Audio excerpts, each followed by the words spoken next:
Shabbat Shalom a todos, sejam bem-vindos. Uma honra novamente estar aqui com vocês. Obrigado a vocês que estão assistindo os nossos vídeos aí. Uma honra compartilhar com vocês esse momento tão especial que Deus nos traz uma palavra tão edificante, né? Sempre.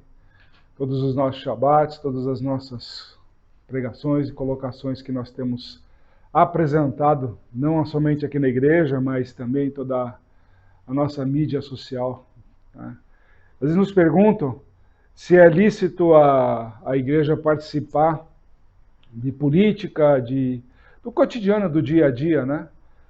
E eu só tenho uma resposta. Se não é lícito, então por que Deus nos colocou desse mundo? Se é para revelá-lo. E nós vamos ver isso hoje. Nossa porção vai dizer que vai de Gênesis 28, 10 a 32, 3, Oséias 12, 13, 14, 10 e Mateus, capítulo 12. Ok? Dito isso, vamos começar?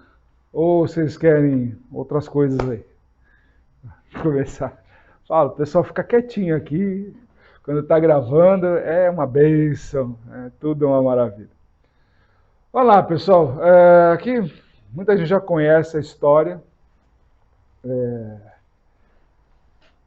de Jacó, aqui, quando ele vai deitar na pedra, vai ver anjos subindo e descendo lá na escada que toca o céu.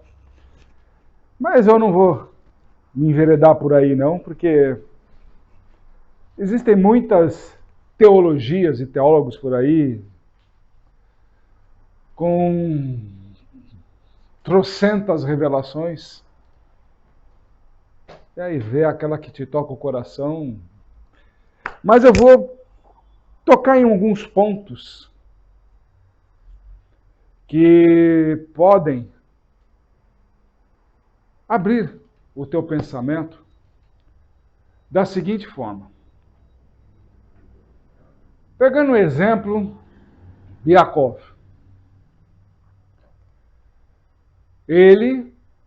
Nós vimos semana passada, que ele recebeu as bênçãos dele,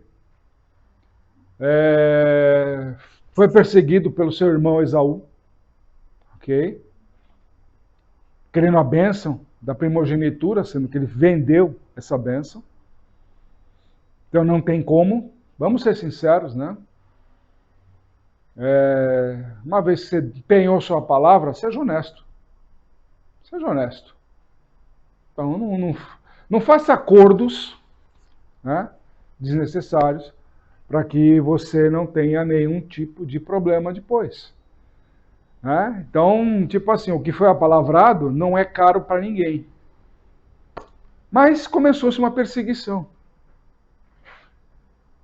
E uma das situações que nós temos de olhar nesse sentido, é que o pai Isaac, com medo do filho, fala para o outro filho, vai embora daqui. Ok? Não vamos entrar aqui em detalhe de bênçãos, que já vimos semana passada, e mais alguns outros detalhes. Se você quiser, senta aqui com a gente, né, aqui na nossa casa aqui. Será um prazer passar uma tarde com vocês aí, nos visitando, tomando um cafezinho com a gente. Então, fiquem à vontade, é só agendar. A gente terá o maior prazer em atendê-los aqui. Tá? E muito em breve, em melhores condições do que nós temos hoje. Tá? Mas para conversar, dá para a gente fazer alguma coisa nesse sentido. Mas já fica o convite aí feito para vocês. Mas nesse exato momento, nós vamos começar a falar de partida. E nós vamos entrar numa situação bem diferente. Isaac enviou seu filho para a terra de Harã. E nós sabemos da onde saiu Abraão para vir para a terra prometida. Ou seja, ele estava voltando para o ponto de partida do avô. O interessante é que ele está falando de sair da terra prometida. E nesse ponto nós temos que falar. Espera um pouquinho. Espera um pouco. Dentro da terra prometida, mas se a terra é da promessa, por que eu estou indo embora? Se eu já fui abençoado, já tenho a bênção da primogenitura, e o pai, ainda na hora de ir embora, ainda deu mais uma redobrada na bênção. Vocês já pararam para pensar? Que ele está saindo da terra prometida e indo para o mundo, para outro lugar mundano, sem a proteção, digamos assim, chamada da terra prometida. É aí que começamos a entender e fazer alguns questionamentos. Ismael, filho de Abraão, tio de Jacó, ok? Nasceu aonde? Terra prometida. Ok? Esaú nasceu aonde? Terra prometida. E o mais interessante é que esses dois, em especial, só deram dor de cabeça. Só pensaram na materialidade tendo nascido dentro da terra prometida. Estão entendendo o contexto? Se eu estou dentro da terra prometida, então eu deveria estar em santidade. Agir em santidade. Não é isso mesmo? E o mais engraçado é que aquele que agia em santidade teve que ir para fora da terra prometida, da terra de Israel. O que ele teve que fazer lá? Uma das coisas que o Senhor Jesus nos ensina: vencer e dominar o mal. Não somente aquele que habita em nós,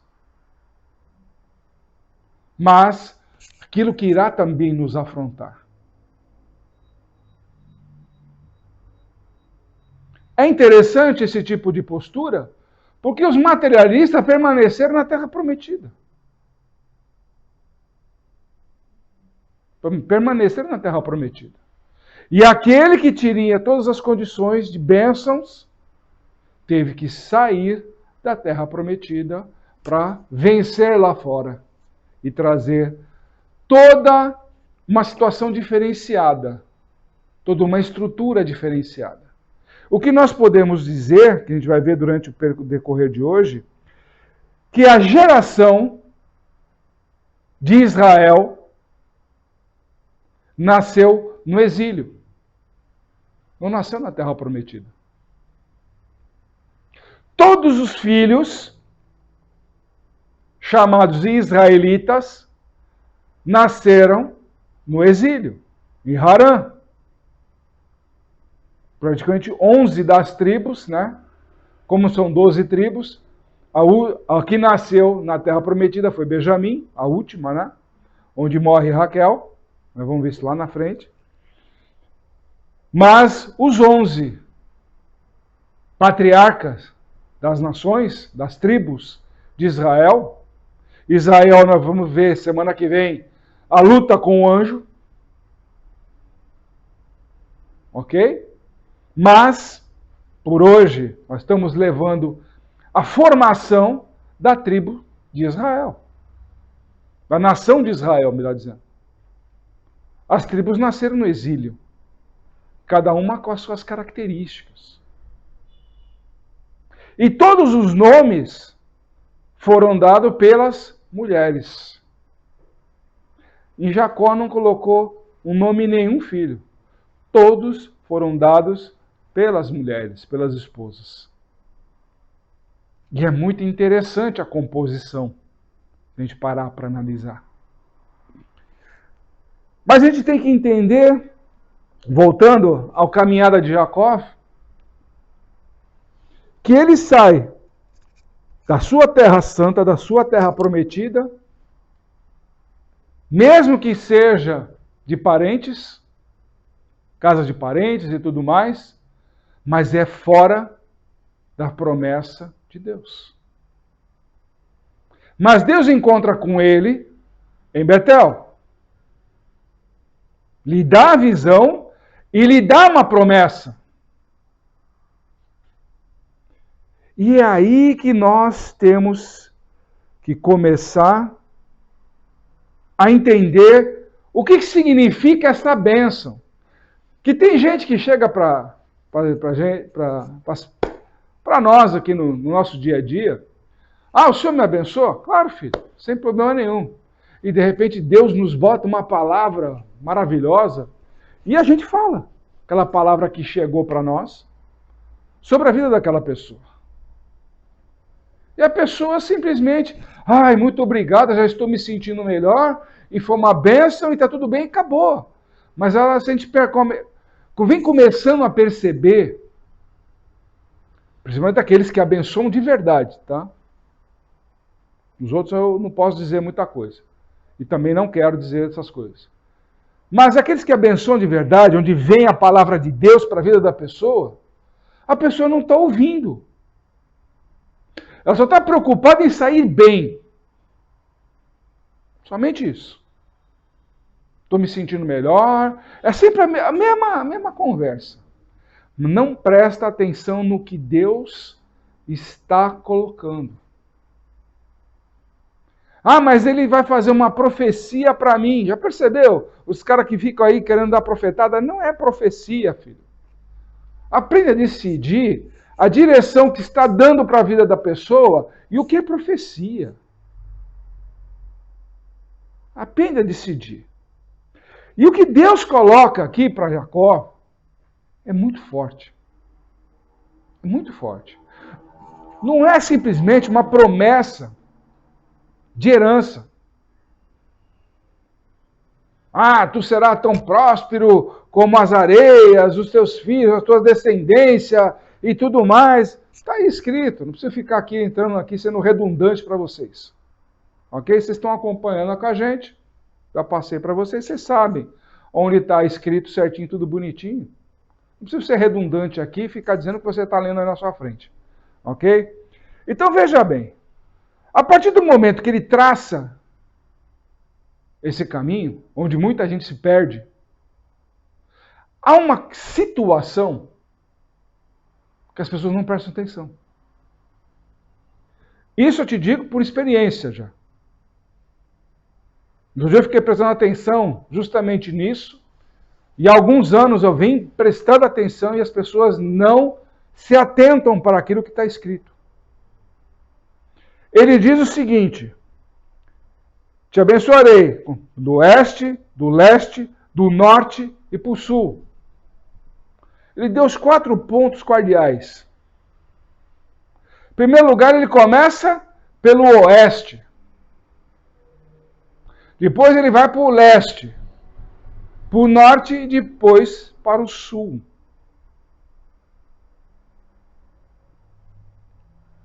O que ele está fazendo aí? Justamente a cruz. Está fazendo simplesmente isso. Colocando a posição da cruz. Oeste, leste, norte e sul. Não é assim?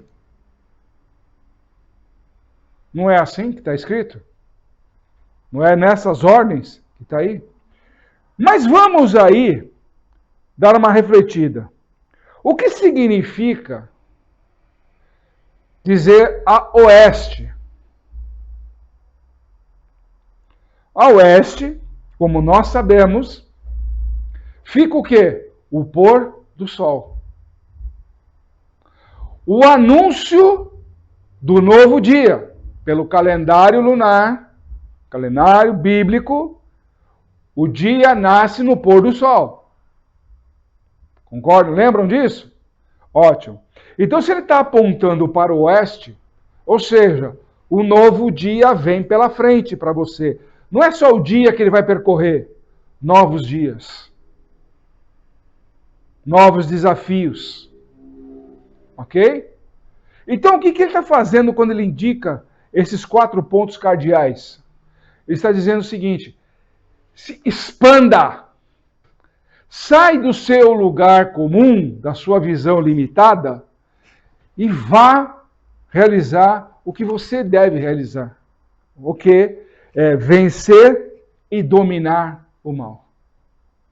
Porque tem gente que vai no vencer o mal, e é ponto final. Mas não basta vencer, você tem que dominá-lo.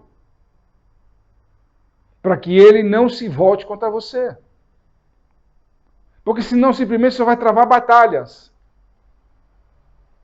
Toda vez ele vai estar se levantando contra você. Se você não domina o mal, você só vai estar toda hora vencendo e apanhando, vencendo e apanhando, vencendo e apanhando. É assim que funciona. Então vença e domina o mal. De que forma? Com as estratégias que Deus está dando para ele aqui. De expansão. De novos horizontes. Quando ele fala do leste, ele está falando do nascer do sol, não é isso? Quem é o nascer do sol? Quem é a estrela da manhã? Senão o Senhor. Estará amparando todo esse caminho. Ah, e o norte e o sul? A escada. Ele acabou de ver a escada.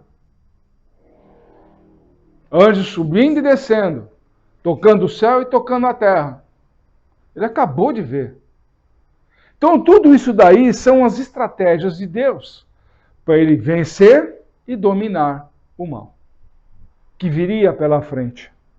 Então, nós sabemos que ele vai parar lá em Harã, se apaixona pela Raquel, trabalha pro tio dele, o Labão. Então, vocês sabem que tudo isso que aconteceu com ele tinha uma estratégia. Trabalhou 7 anos, depois mais 7 anos, para poder ter a sua mulher, seu amor de vida mesmo. E no final ele trabalhou 20 anos para o seu tio. E seu tio reconheceu o quê? Deus em tudo aquilo que ele fazia. O que mostra para a gente isso daqui? Que não é simplesmente você ficar aí no seu lugar, santidade, a sua terra prometida, a sua igreja, digamos assim, se você não sair para fora, para vencer como Yaakov, você simplesmente é aquele que fica sentado e não vai para os horizontes que Deus traçou para a sua vida. Deus te falou, você pode ir para a direita, você pode ir para a esquerda, você pode ir para cima, para baixo, para onde você quiser. Eu te tenho promessas. Você é filho de Deus? Sim. Você aceitou Cristo na sua vida? Sim. Então você tem que ser próspero. Em tudo que você fizer. Está aqui escrito. Em tudo você foi próspero. E ele foi próspero. Ele foi próspero. Ele tinha alguém com ele. Foi fugido. Foi fugido. Nós sabemos disso. E solteiro, livre, desimpedido de tudo. Mas tinha uma missão: encontrar a esposa. Da mesma descendência, para que não ficasse corrompido. Hoje em dia, não se toma mais esse cuidado de buscar quem está na santidade. Se buscam pessoas na religiosidade. Ah, porque frequenta a mesma placa de igreja, então ali todo mundo é abençoado. Mal sabe que a minha estrada já me ensinou, já presenciei de muita coisa, que não é porque está debaixo da mesma denominação que seja a santidade. Porque todo mundo que pega uma Bíblia acha que já é pregador. Acha que já está, o Espírito Santo já está soltando o vocabulário e tudo mais, e na verdade não é bem o Espírito Santo. É outra coisa. As pessoas não aprenderam a ter humildade na palavra de Deus. Jacó foi humilde. Ele não tinha todas as bênçãos. Tanto de Abraão, de Abraão também, óbvio, de Isaac, do seu pai, já não teve tudo isso, e ainda na saída ainda recebe todas as bênçãos de Deus. Diretamente, ele começa a falar com Deus.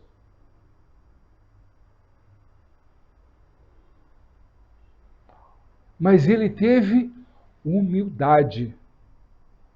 Chegou na casa do tio, vou trabalhar para o Senhor. Mas ele não está coberto de bênção, de santidade, de promessa? Não, mas eu vou trabalhar. Eu vou produzir. Porque o reino de Deus é produção. Vai ver o primeiro capítulo de Gênesis. Tem alguém parado lá? Tem alguém parado? E o dia que parou para descansar, que era para ensinar, que é o chamado Shabat. Que muitos até hoje, aí, alguns pregadores, que eu participo de alguns grupos, falaram tantas bobagens sobre o Shabat, o dia do descanso, que não entenderam o que é descanso. Descanso é do mundo. Para que você dedique um dia, é o teu dízimo, um dia para Deus. Um dia na semana. Quantas horas tem na semana? Custa você dar 24 horas para Deus? Custa?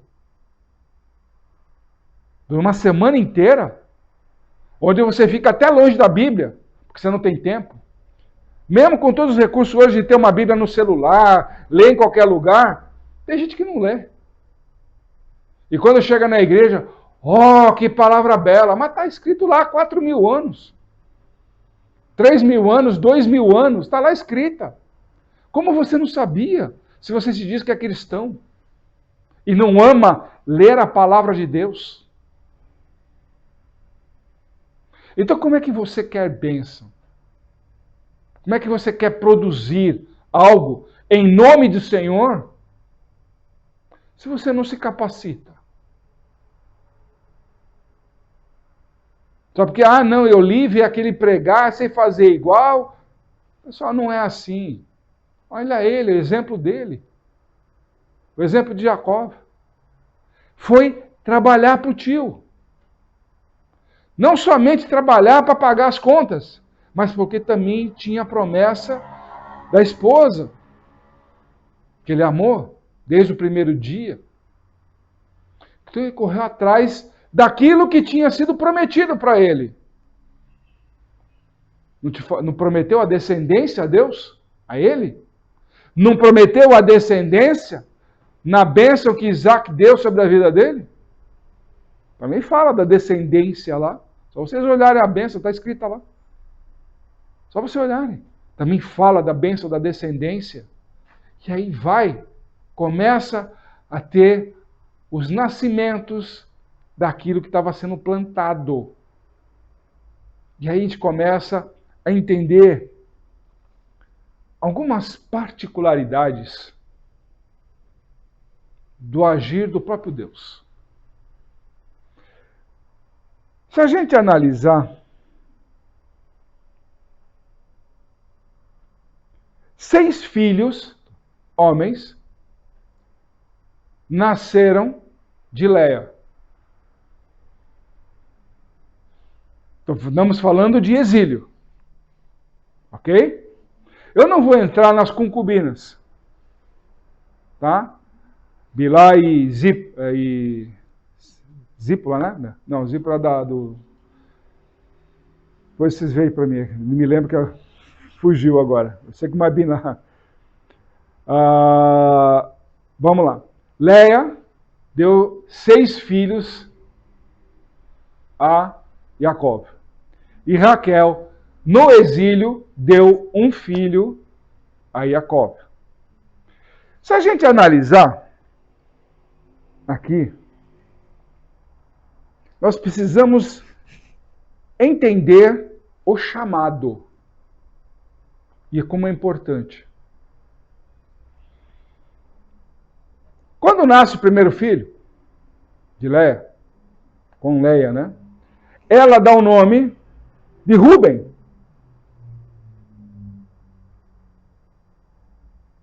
Que significa, vejam, um filho. Ok? Achou? Beleza. O segundo se chama Shimon. Simeão. Significa ouçam. Todo mundo já deve saber da base hebraica. Shema Israel, Adonai Eloheinu, Adonai Echad. Shema significa ouve, ó Israel. Ok? Então, Shimon vem de ouvir, audição. Ok? O terceiro filho, que é Levi, significa união. O quarto filho, Judá, que significa louvor. Ok? Aí vem Issacar, que é recompensa, e Zebulon, que é a convivência. Ok? E de Raquel vem Yosef, que é José, né? Que é o acrescentado, né? E aí nós temos uma conjugação aqui especial do que Cristo sempre falou para a gente. Vejam, o Filho de Deus está na terra, não é isso? Lembra do cego Bartimeu? Senhor, Senhor, tenha misericórdia de mim. Filho de Davi. Lembra? Vejam, o Filho de Deus está na terra. Ouçam o que ele diz. Ok? Unam-se. Estamos todos em união. O que significa isso? A família de Deus é aquele que segue a palavra de Deus. Não é isso? Ótimo. Através disso, nós teremos as nossas recompensas. A nossa convivência acrescenta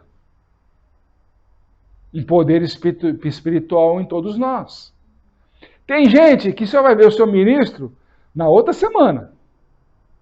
Não vê intercaladamente no meio do dia, sabe, no meio da semana, não liga para saber, tá, aquela coisa toda, só quer saber no dia que está marcado lá do culto. A convivência é importante para que sejam acrescentadas na vida de todos as bênçãos. O que eu fiz agora aqui? Eu coloquei os nomes de todas as tribos, das 7 tribos principais, nascida das matriarcas direta, de sangue hebreu, ok? De sangue hebreu, que vem aqui falar o quê? Eu falei de Rúben, Shimon, Levi, Judá, todo um pensamento da sequência do que Cristo falava. Se a gente analisar Mateus 12, as pessoas foram perseguir Cristo, concorda? Quem perseguia Cristo? Os doutores da lei, por causa do Shabat. Ok? Todo mundo sabe disso. E Cristo quem é? O Filho do homem. Ou seja, ele representa Rúben. Ok?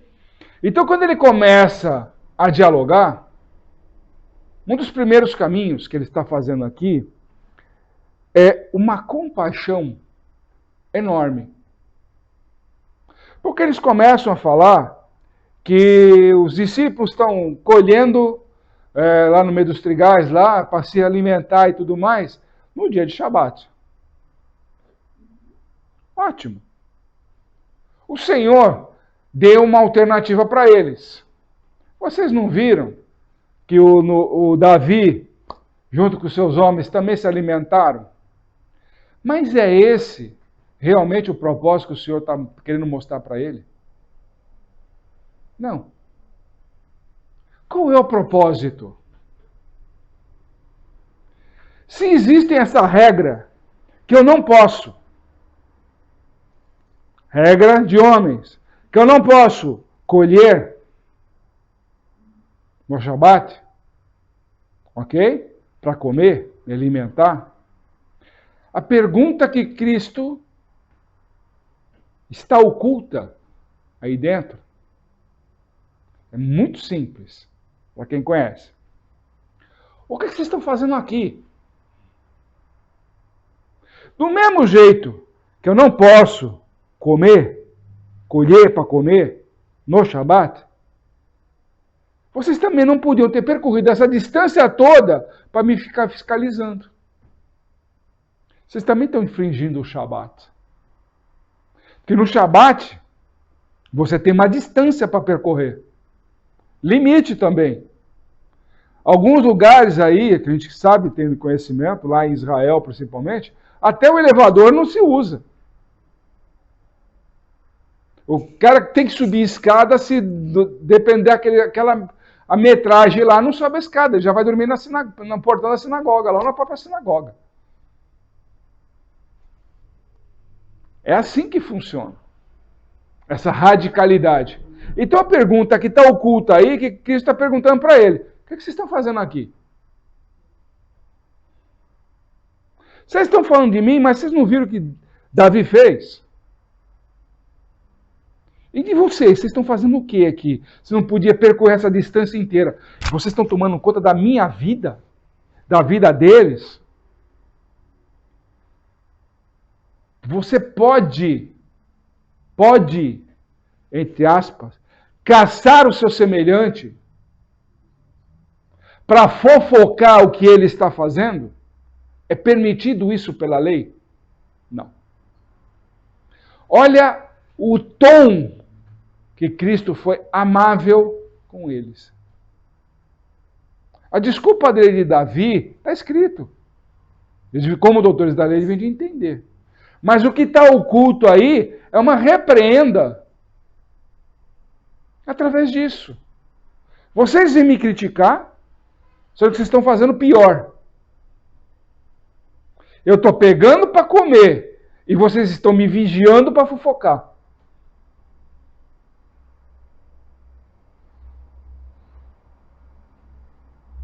Está na Bíblia escrito: fofoqueiros já têm condenação eterna.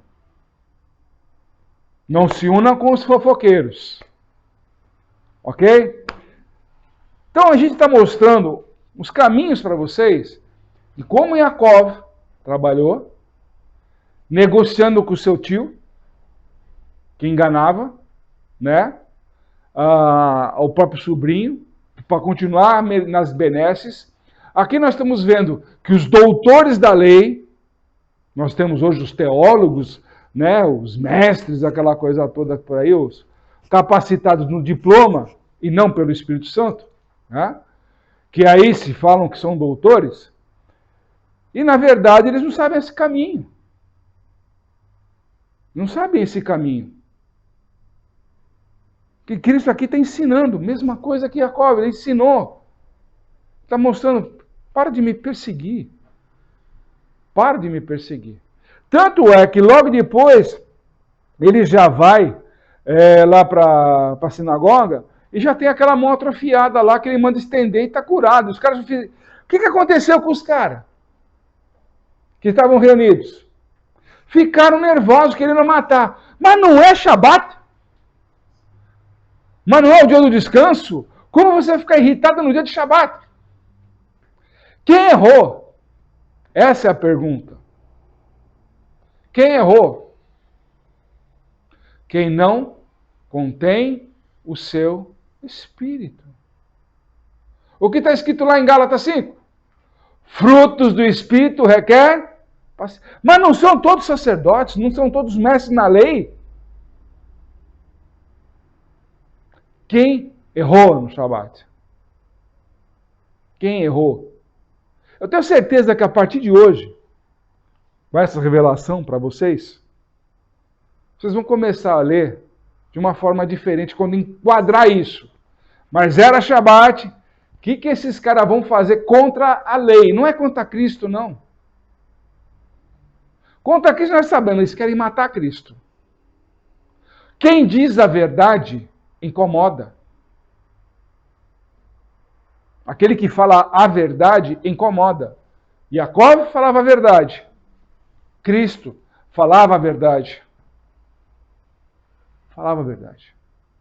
E nós não podemos esquecer que desse fruto daqui, Judá, Jacó com Leia, nasce a descendência de Judá, que vem culminar aqui. É aqui que nasce o judeu. De Leia com Jacó. Em Judá. Daqui que nasce, que vem a descendência de Davi e, obviamente, Cristo. Fecha o circuito da profecia da primeira vinda. O Messias sofredor, que nós conhecemos aí na Bíblia. Só ler Jeremias, se vocês já vão entender, e outros mais aí na conversa. Ok?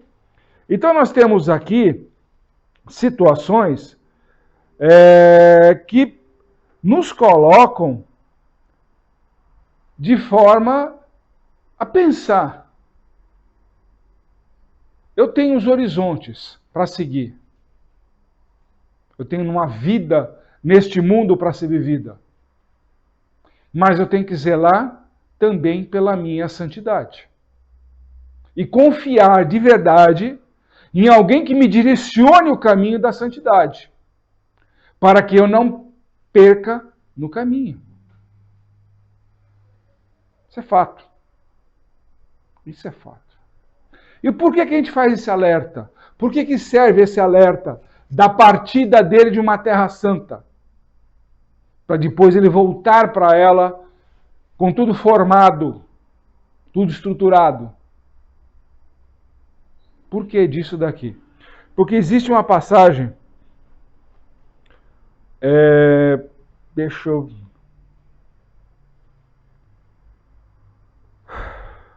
Aqui mesmo, já quase no final do capítulo 12, onde o próprio Senhor dá orientação.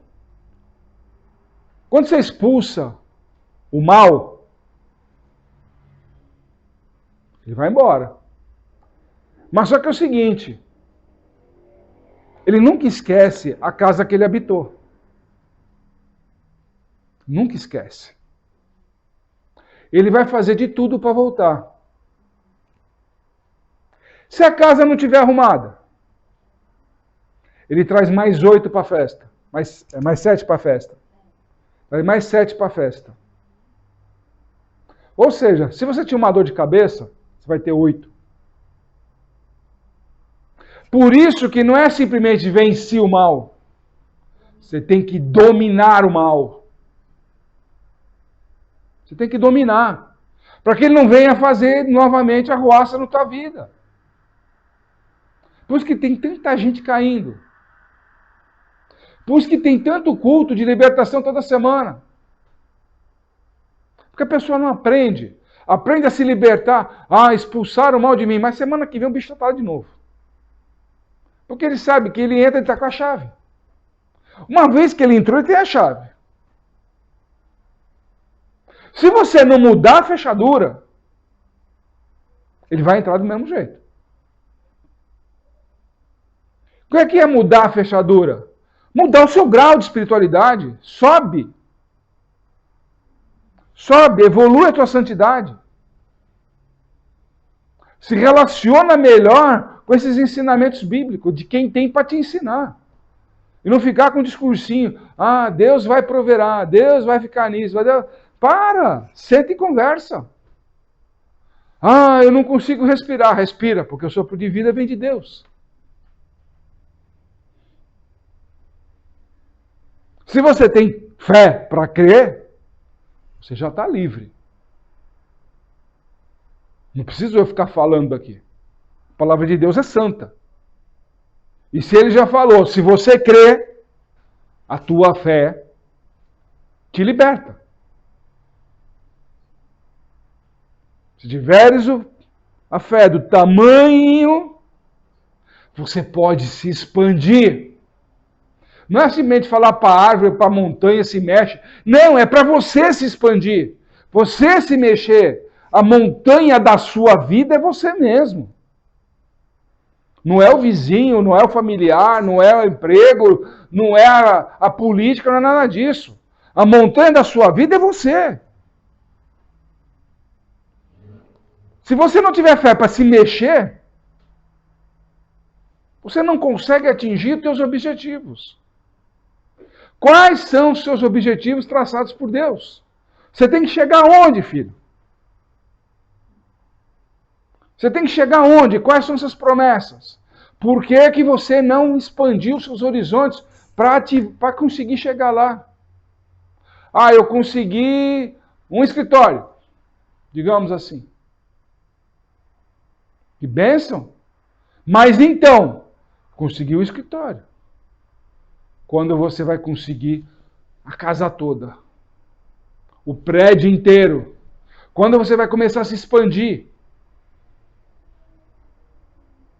não só profissionalmente, quando você vai começar a gerar bênçãos na vida de outras pessoas. Que de repente você precisa, ali, para expandir, você precisa contratar pessoas. Não é simplesmente ser um empresário, agora tem o CNPJ, sou microempresa e tal, e acabou. Tá, aquele que nasceu para ser microempresa vai ser microempresa ao resto da vida? Só isso? Não vai sair do patamar de micro? Não sonha em ser o grande empresário? Se você está com esse pensamento de continuar sendo micro, qual é a sua aliança com Deus? Se Deus dá orientação, se expanda para o norte, para o sul, para o leste, para o oeste, expanda. Gere as oportunidades de ser fértil.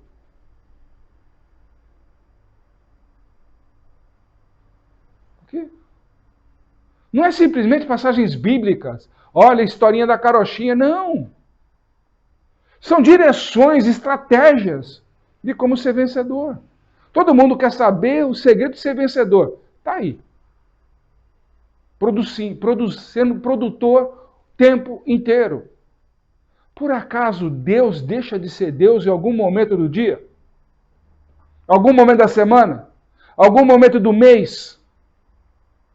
Então por que você deixa de ser quem você é para agradar outros que não estão nem aí se você está tendo sucesso ou não? Não estão nem aí. Mas simplesmente querem ficar debaixo da sombra da tua árvore, sendo sustentado por essa sombra. É hora de tomar realmente o quê? Que nem Jacob, que nem Cristo. Toma a tua cruz e vá vencer.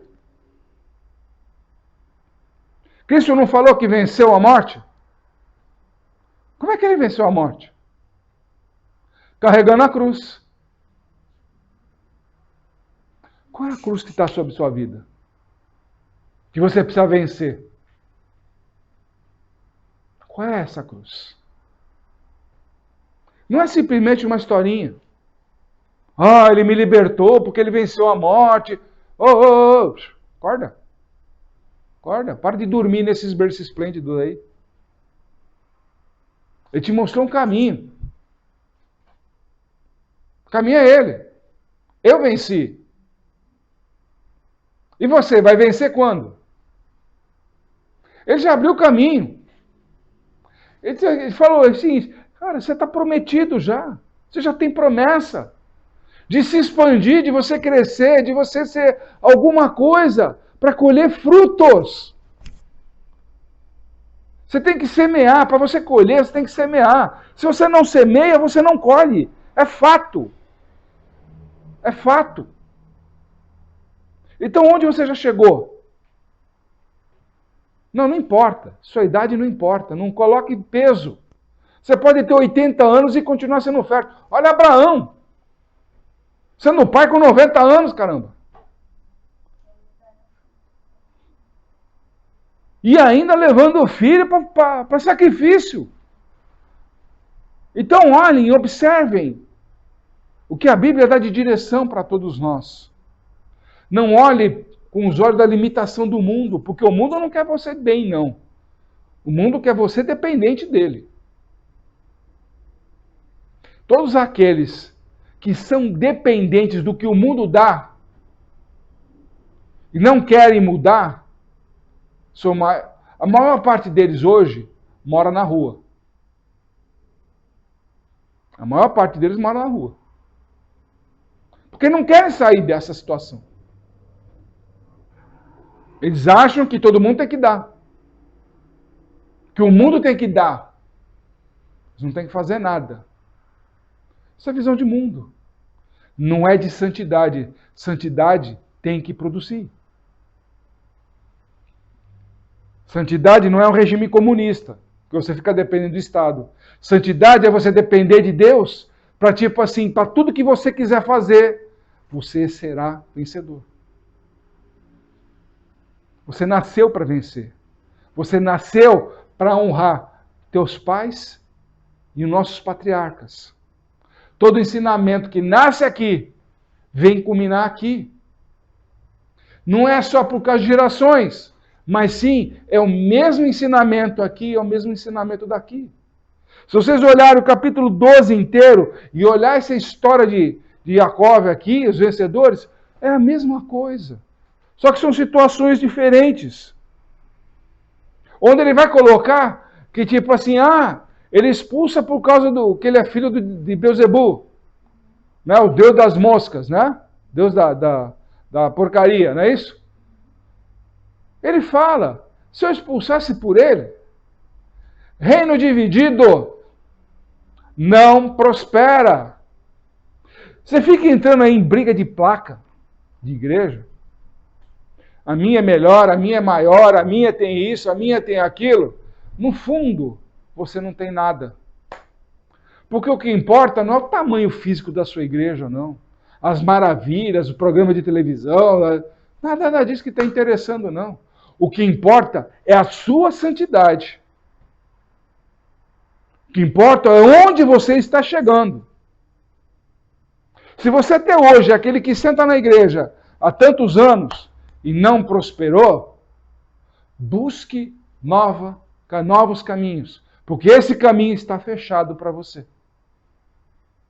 A igreja tem que trazer prosperidade, tem que trazer crescimento espiritual, onde você conhece as estratégias de Deus para a sua vida. Você começa a entender isso que nós estamos colocando hoje como estratégia. Não fica se apegando, porque ele deitou a cabeça na pedra, porque ele viu o anjo subindo, ele teve a visão, porque ele falou com Deus, porque ele ganhou dinheiro lá, ele voltou rico. Para com isso. Você quer ser rico? Produza. Você quer ser próspero? Produza. Olha o primeiro capítulo de Gênesis. Só o primeiro capítulo. Me diz aonde Deus parou. Aonde? Se o próprio Cristo diz, meu Pai trabalha até hoje. Senhor, meu Deus, meu Pai, em nome de teu Filho, Yeshua HaMashiach, o nosso Senhor Jesus, Senhor. Te agradecemos pela tua palavra, te agradecemos pelo teu louvor, pela tua adoração neste tempo, Senhor, e aqui neste lugar, Senhor, no teu Ramacom, Senhor. Que o Senhor venha, Senhor, abençoar a vida de todos os presentes, Senhor, e todos aqueles que estarão ouvindo, Senhor, a tua palavra, o teu desejo e as tuas revelações, Senhor. Que foram profundas, eu tenho certeza disso, meu Pai. E que haverá, Senhor, um tempo novo na vida de todas as pessoas, Senhor, que estão ouvindo e compartilharão com outras mais, Senhor, e darão grandes testemunhos, Senhor, para a honra e glória de teu santo nome. Amém, Senhor. Amém. Amém. Shabbat Shalom, meus irmãos. Que o Senhor os abençoe e os guarde sempre. Amém.